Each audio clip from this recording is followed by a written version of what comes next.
نحمدہ و نصلی علی رسولہ الکریم اما بعد فاعوذ باللہ من الشیطان الرجیم بسم اللہ الرحمن الرحیم۔ میں کوثر قرآن اکیڈمی کی جانب سے آپ سب کے سامنے حاضر ہوں۔ ہمارا آج کا موضوع ہے سورۃ البقرہ آیت نمبر 8 اور 9۔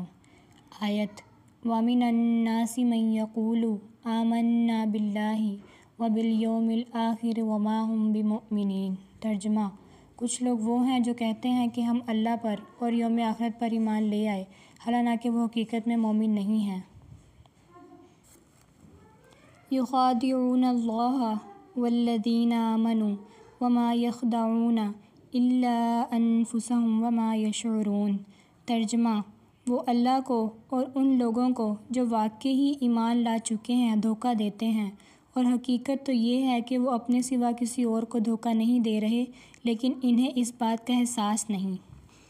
گزشتہ آیات میں پہلے ایمان والوں کا ذکر ہوا، پھر ان لوگوں کا ذکر ہوا جو واضح طور پر اپنے آپ کو کافر کہتے ہیں، اور پھر آگے آیت نمبر 8 میں ان لوگوں کا ذکر آ گیا ہے جو ظاہر سے کہتے ہیں کہ ہم مسلمانوں کے ساتھ ہیں اور خفیہ طور پر کفار کا ساتھ دیتے ہیں، یعنی منافقین۔ وہ کہتے تھے کہ ہم اللہ تعالیٰ اور آخرت کے دن پر ایمان لائے، مگر اللہ تعالیٰ کہہ رہے ہیں کہ وہ جھوٹ کہتے ہیں، ایمان نہیں لائے۔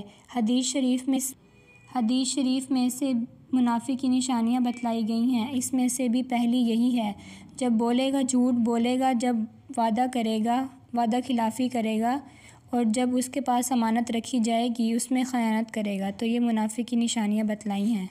منافق دو طرح کے ہوتے ہیں۔ منافق اعتقادی یعنی دل میں ایمان نہیں ہوتا مگر دھوکہ دیتا ہے کہ میں ایمان والا ہوں۔ اللہ تعالیٰ نے قرآن پاک میں فرما دیا کہ وہ جہنم کے نیچے کے طبقے میں ہوں گے۔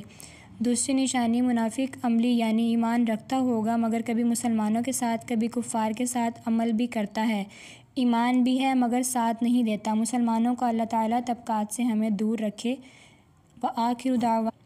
وآخر دعوانا الحمد للہ رب العالمین۔